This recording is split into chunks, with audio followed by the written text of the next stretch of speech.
Bonjour à tous, à la une des 13h30, c'est bref séjour des travail du chef de l'État, Félix-Antoine Tshisekedi Tshilombo à Doha au Qatar, reçu au Palais Royal par l'émir du Qatar, Cheikh Tamim bin Hamad Al Thani. Le renforcement de la coopération entre les deux pays était au centre. On en parle en images et commentaires dans un instant dans ce journal. Autre titre, c'est cette lutte acharnée contre les poches d'insécurité en milieu urbain. Des bandits auteurs des crimes dans la capitale ont été présentés au commandant Task Force ville de Kinshasa, le général-major Stazin Bouyou. On y revient dans ce journal. Bienvenue à tous. Doha et Kinshasa renforcent leurs liens de coopération. Le président de la République, Félix Tshisekedi Tshilombo, est arrivé à Doha au Qatar où il a été reçu au palais royal de l'émir du Qatar, Cheikh Tamim bin Hamad Al Thani. Une brève visite Les relations bilatérales d'amitié et de coopération entre les deux parties qui et le Qatar sont au beau fixe. À l'invitation de son Altesse Cheikh Tamim bin Hamad Al Thani, l'émir du Qatar, le président de la République Félix-Antoine Tshisekedi Tshilombo a effectué ce dimanche 5 janvier 2025 une visite au travail de quelques heures à Doha. Les deux dirigeants ont eu des entretiens en tête-à-tête de la coopération bilatérale entre leurs États, avec notamment des opportunités d'investissement en RDC. Ils ont aussi abordé la question de la paix et de la stabilité à travers le monde. Pour l'ambassadrice de la RDC au Qatar, Madame Valérie Loussamba, les relations bilatérales entre la RDC et le Qatar sont importantes et appréciées des deux côtés. Il vous souviendra qu'au mois de mars dernier, notre chef d'État était ici au Qatar. Peu de temps après, il s'en est suivi que Qatar Airways a commencé à voler directement chez nous à Kinshasa. Donc, vous l'avez aussi remarqué que juste après le tête-à-tête que les deux chefs d'État ont eu, le ministre de la Défense, Cheikh Saoud, a pris le temps de venir présenter ses civilités à notre chef d'État. Et donc, ceci, c'est juste pour vous montrer que les relations sont importantes des deux côtés et elles sont appréciées des deux côtés. Après les échanges avec l'émir du Qatar, le président de la République a reçu le vice-premier ministre, ministre qatari de la Défense. Rien n'a filtré de cette séance de travail. Retour au pays, la ville de Bumba dans la province de la Mongala a désormais un stade moderne. Le stade Père Carlos a été complètement réhabilité avec le financement du vice-premier ministre et ministre de la fonction publique Jean-Pierre Liaou. Nadine Kilosho Mastadjabou et Moke Malouma nous décrivent l'ambiance qui régnait lors de son inauguration à travers ce reportage. Il y a ceux qui font l'histoire et ceux qui la subissent. C'est le cas du vice-premier ministre, ministre en charge de la fonction publique, Jean-Pierre Liaou, qui ne cesse de poser des actes impactant positivement la vie de la population dans les territoires de Bumba. Et ce samedi 4 janvier 2025, le territoire de Bumba, grenier de la République, a vibré dans l'effervescence de l'inauguration du stade Père Carlos modernisé de fond en comble sur fonds propres par le vice-premier ministre Jean-Pierre Liaou pour favoriser le développement du football dans ce coin du pays pétri des talents. Procédant à la coupure du ruban, le vice-premier ministre Jean-Pierre Liaou a conscientisé les Bumbatraciens sur la protection de cette infrastructure sportive moderne en présence des autorités provinciales, les notables ainsi que les députés nationaux élus de la circonscription électorale de Bumba. Cet événement a tenu en haleine tous les peuples de Bumba qui n'ont pas voulu rater un seul instant de cette journée historique, marquant un tournant décisif pour le développement footballistique dans la province de la Mongala. Et pour le match inaugural, le DSMP de Kinshasa et la sélection des joueurs évoluant à Bumba se sont séparés sur le score de parité au grand bonheur des jeunes amoureux du ballon rond. Cette cérémonie historique a été marquée par la symbolique de l'unité de toutes les forces vives de la province de la Mongala. L'histoire retiendra que le vice-premier ministre Jean-Pierre Liaou est un homme de parole qui a tenu sa promesse. La journée des orphelins à Goma, dans le Nord Kivu, a été ce moment d'élan de solidarité envers les enfants victimes de la guerre, d'agression. D'autres précisions à travers ces reportages. En prévision de la célébration de la date du 6 janvier, dédiée aux orphelins de la guerre, la ministre des Affaires sociales, l'Action humanitaire et solidarité nationale, Nathalie Aziza Mounana, est venue ici à Goma célébrer cette journée dédiée à une catégorie des vulnérables qui préoccupe au plus haut point la ministre des Affaires sociales, Action humanitaire et solidarité nationale, Nathalie Aziza Mounana. Je viens pour honorer et consoler les enfants orphelins de guerre. Les enfants ont le droit d'être protégés dans toutes circonstances et de vivre dans un environnement pacifique. Et le rêve aussi que le gouvernement central est avec eux parce qu'ils ont un président qui a la main sur son cœur, ils ont un président compatissant, ils ont un président qui ne peut pas les oublier. Ils ont une maman Judith Souminois, qui est la maman, le pilier des enfants du Congo et le socle de développement. C'est une de mes raisons que je suis là aujourd'hui et demain pour passer le 3 jours avec eux, les apporter un message de paix, un message d'espoir. Depuis plus de 3 décennies, la celle de la paix et ministre des Affaires sociales, Nathalie Aziza Mounana, travaille au quotidien pour redonner les sourires aux orphelins des guerres. Pour cette année 2025, Nathalie Aziza Mounana a ciblé les orphelins de guerre du Grand Kivu dans plusieurs camps des déplacés et première pour une ministre nationale de célébrer la journée mondiale du 6 janvier aux côtés des orphelins de guerre dans les Grands Kivu et plus précisément à Goma. La prise en charge scolaire, psychologique et spirituelle font partie aussi du mobile de la descente de Nathalie Aziza Mounana dans la ville de Goma.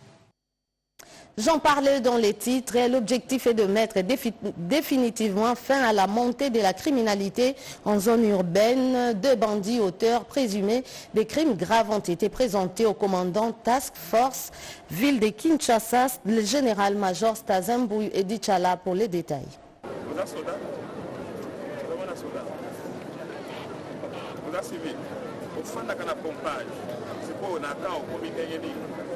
Sa détermination et son engagement ne faiblissent pas.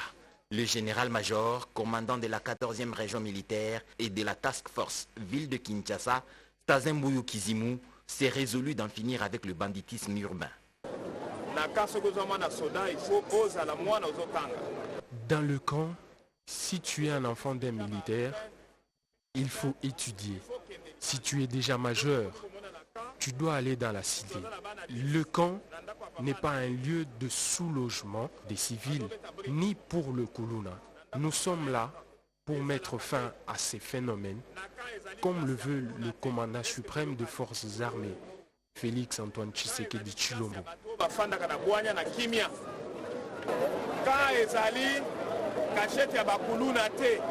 Les camps militaires n'étant pas des repères des malfaiteurs ou des Kuluna, la traque se fera plus régulière, l'objectif restant, c'est lui d'assainir ces milieux.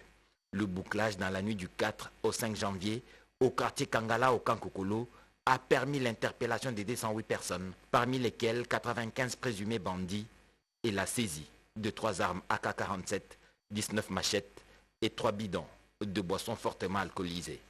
Cette volonté d'éliminer la criminalité urbaine, boostée par les instructions du commandant suprême, s'exprime et ne laisse d'autre choix au général-major Stazembouy que de superviser personnellement les opérations sur le terrain, lesquelles opérations ont donné la quiétude à la population quinoise pendant les festivités de fin d'année.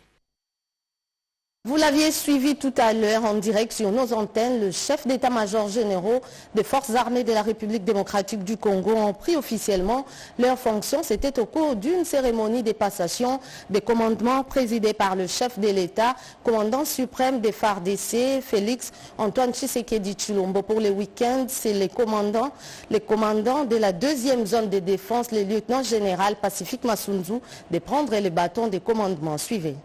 Une cérémonie solennelle s'est tenue ce samedi 4 janvier 2025 au quartier général de la 2e zone de défense à Lubumbashi, cérémonie marquant le passage de flambeau entre le lieutenant général Massunzu Pacifique et le général-major Bitangalo Bouloumé Clément.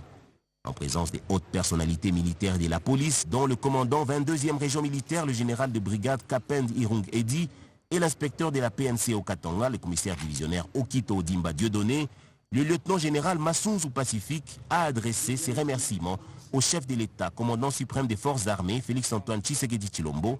Il a également remercié tous ses collaborateurs avec qui il a œuvré durant de nombreuses années à la tête de la deuxième zone de défense.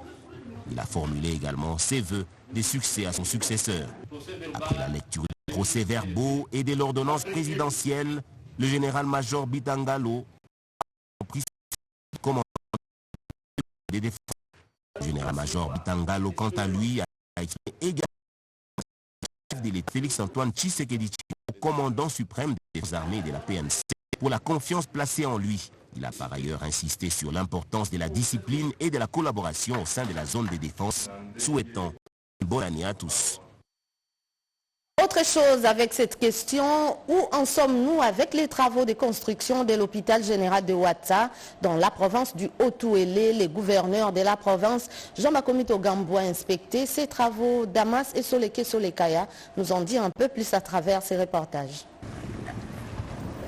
Ce chantier, presque dans un état d'abandon, est un hôpital régional public du niveau tertiaire en construction dans le territoire de Ouattara, sur financement issu de 3% du chiffre d'affaires annuel de la société Kibali. S'agit-il d'un détournement de fonds IALUE ou d'une négligence pure et simple du chronogramme des travaux, mais également des instructions données par le gouverneur? Ces questions valent leur pesant d'or, car 5 mois après son dernier passage sur les sites, Jean-Bakomito Gambo, qui y revient faire le suivi, s'est dit tout simplement très déçu. Je suis vraiment pas très content. Les travaux sont à l'arrêt. Pourtant, l'entreprise qui avait gagné les marchés a reçu quand même du fonds provenant du trésor public. Nous allons mettre une équipe pour évaluer la situation, voir ce qu'il faut pour que les travaux reprennent très rapidement. Les auteurs de ces sabotages, en commençant par le comité de la dot Kibali chargé de l'exécution de ce projet, doivent être poursuivis, renchéris. L'autorité provinciale qui diligente et nous dit à tous les niveaux. Le président de la République est clair sur ces questions. Lorsque les fonds sont débloqués venant du trésor public pour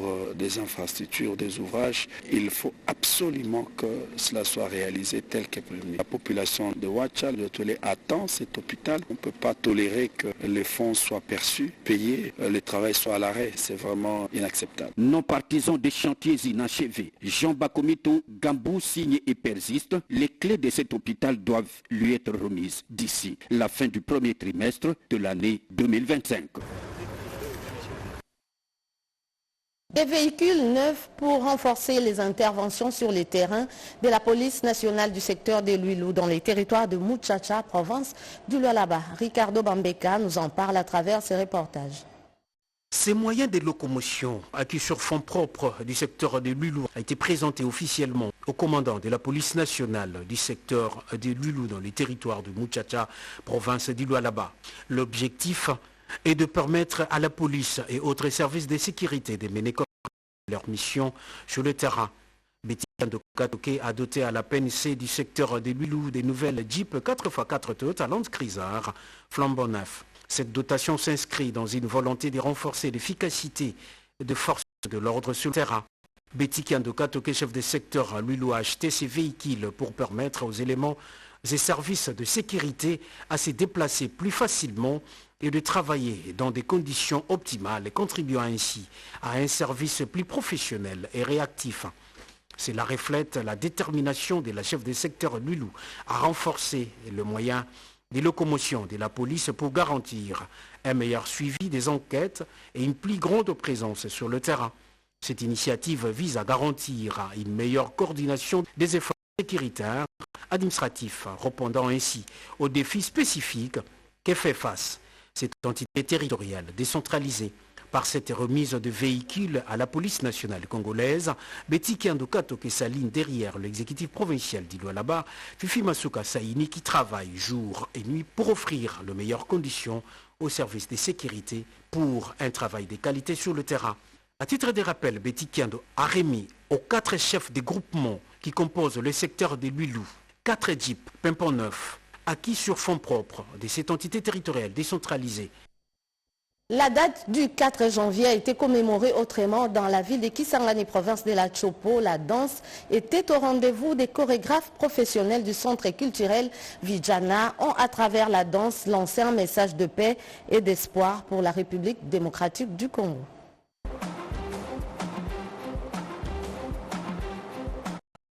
Le samedi 4 janvier 2025, sous un soleil radié, des danseurs des Kisangani ont débuté avec énergie une danse itinérante à travers le riz de la commune Chopo pour commémorer le martyr de l'indépendance du Congo.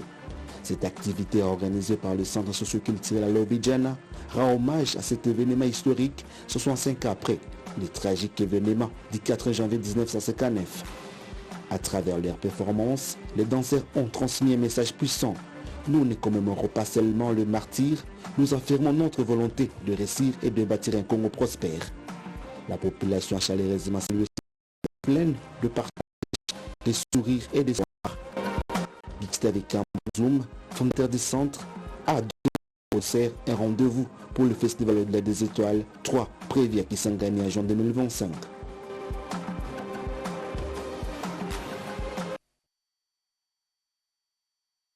4 janvier, la journée des martyrs de l'indépendance a été commémorée à Bukavu, province du Sud Kivu, à travers une messe en la cathédrale Notre-Dame de la Paix. Marcelin Mundelendombe de la RTNC Bukavu nous en dit un peu long. Le 4 janvier, la journée des martyrs a été commémorée en 2 temps au chef-lieu du Sud Kivu. D'abord, une célébration eucharistique en la cathédrale Notre-Dame de la Paix, où, en présence du gouverneur du Sud Kivu, professeur Jean-Jacques Sadiki, l'archevêque de Bukavu, Monseigneur François-Xavier Maro-Hirosengo, a appelé le peuple congolais du Sud Kivu à apprendre à aimer 3 institutions, sa famille, sa patrie et l'Église. 3 institutions qui aident l'homme à grandir sur tous les plans. Le gouverneur Pouroussi Sadiki, lui, a appelé les jeunes à être les artisans du développement. Le deuxième temps fort de l'événement a été la pose de par le gouverneur de province au monument aux morts à la botte, situé en face du palais de justice et du gouvernorat des provinces. Jean-Jacques Pouroussi Sadiki, gouverneur Sud Kivu, a rendu hommage au FRDC et au Wazalendo qui sont sur les lignes de front pour défendre l'intégrité territoriale de la RDC. Il s'est engagé à prendre en charge les anciens combattants encore vivants, mais aussi les familles des enfants déjà décédés. Et donc, leur envoyer un message que nous n'allons pas les oublier. Le patriotisme oblige, ils ont tout abandonné pour aller se sacrifier, pour aller se donner en sacrifice pour protéger le pays. Nous sommes et nous serons toujours avec eux. Maintenant, leurs familles qui sont restées, c'est-à-dire les veuves, les orphelins, nous allons tout faire pour appuyer l'amélioration des conditions de vie et de travail de nos éléments des forces de défense et de sécurité, mais aussi le social par rapport à l'objectif et aux instructions du président de la République, Félix Antoine Tshisekedi. Séance tenante, le gouverneur du Sud Jean-Jacques a remis une enveloppe pour la restauration des anciens combattants et des veuves qui sont morts. Ça pour le 7e anniversaire du lycée Mpiko de Lemba, une occasion pour les anciennes élèves et les gens actuels de réfléchir sur l'avenir de cette école catholique créée depuis 1960. Un récit de Joséphine Liondo. Plus d'un demi-siècle dans la formation, le lycée Mpiko a participé dans une large mesure à l'éclosion d'une élite femme compétitive. C'est une grande célébration, le jubilé de diamant. Et ne pas se limiter à la fête, mais aussi en apprendre un peu plus sur notre école. Et pouvoir faire voir au monde que le lycée Mpiko est une grande école, une bonne école, une très très grande école de formation. Je suis issue du lycée, je suis élève actuelle et je peux vous confirmer que niveau éducation, le lycée Mpiko assure. Sur cette conférence, vous avez pu entendre de nombreux témoignages d'anciennes du lycée qui ont pu vous montrer à quel point nous sommes bien formés au lycée Mpiko. Le forum socio-éducatif organisé en marge des 60 ans a été ce cadre fédérateur autour duquel anciens élèves et corps enseignants, sur initiative des anciens élèves du lycée Mpiko, ont réfléchi sur l'apport du lycée dans l'instruction de la jeune fille congolaise, le leadership féminin et son apport social, ainsi que l'intégration du numérique dans l'enseignement. Nous avons créé l'association des anciennes du lycée Mpiko pour pouvoir soutenir l'école qui nous a formés avec l'éducation, avec les valeurs qui nous ont été transmise. Et grâce à cette association, nous avions essayé de venir en aide à l'école en faisant par exemple les activités de rénovation. Alors il y a aussi des projets en vue. Nous injectons le moyen grâce aux cotisations des membres et aussi l'appui de nos partenaires. Ça fait partie de nos objectifs. Pour y arriver, il faut donc des réformes profondes, a reconnu la révérende sœur Généreuse Moukeba, préfète du lycée Mpiko. Après 60 ans dans la formation, le lycée Mpiko est fier d'avoir dispensé des enseignements de qualité pour une société en constante évolution. Politique, la restructuration de la plateforme de l'Union sacrée évoquée par le chef de l'État, Félix Antoine Tshisekedi Tshilombo, était au centre d'une rencontre extraordinaire organisée par Willy Michiki, président national de l'Union nationale des nationalistes UNANA, Bobo Anan Koukumokondi pour les reportages. La problématique de la restructuration de la méga plateforme politique Union sacrée de la nation s'avère imminente. Ainsi, elle s'invite sur la table de l'Union des nationalistes UNANA, chapeautée par l'honorable Willy Michiki, pour des réflexions sérieuses afin de dégager les raisons. Lors d'une assemblée générale extraordinaire de ces partis politiques, membres de l'Union sacrée de la nation a réitéré son soutien aux forces armées de la République démocratique du Congo qui font face aux rebelles du M23 et ses supplétifs, au front de la guerre injuste imposée à la RDC et au commandant suprême des forces armées et de la police, Félix Antoine Tshisekedi Tshilombo. Les membres de l'UNANA l'ont affirmé à travers une déclaration faite dernièrement à Kinshasa. UNANA PEP-AAP a encouragé les chefs de l'État dans ces initiatives en vue d'engager des réformes constitutionnelles, soutient les FARDC et les Wazalendo en vue de récupérer tous les territoires occupés par les agresseurs et leurs patins à l'Est, réitère son soutien indéfectible à la haute autorité politique de l'Union sacrée, son Excellence Félix Antoine Tshisekedi Tshilombo, ainsi présente le vœu le meilleur. À l'issue de cette séance de travail, l'Union nationale des nationalistes a procédé à la radiation définitive de M. Sadi Moukobia et il perd automatiquement sa qualité de membre de l'UNANA au sein de cette formation politique.